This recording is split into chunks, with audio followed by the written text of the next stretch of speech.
Bir күні Musa aleyhisselam Banu İsrail qomuna süylep жатқан кезде адамдардын бири: "О Musa, эң илимдүү инсан ким?" деп сураганда, "Аллах билет" дештин ордуна "Мен" деп көкүрөк кагып койду. Анын бул жоругу жаратканга жакпады жана аны өзүнөн илимдүү бир инсанга, Кыдыр деген алым пендесине жолугуп, ага шакирт түшүүгө буйрду. Musa Кыдырды кантип издеп, кантип жолуктурганынын баяны Курандагы Кахф сүрөсүндө кеңири икая кылынат.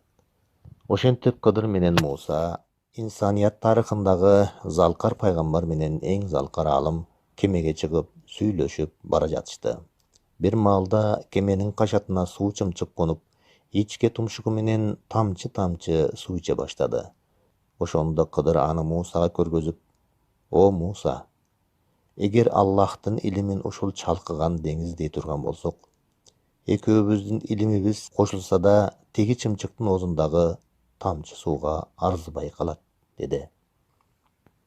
Азыркылар көсөм туткан Конфуций, Будда, Аристотель, Сократ жана башка дүйнөнүн бардык даанышмандары илимде Муса менен Кыдырга караандай да алышпайт.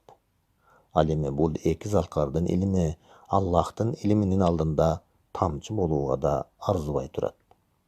А биз мусулмандар болсо дагы эле Конфуцийди казуу менен, Эпикурдун жазмаларынан эзи бички жасоо менен убарабыз.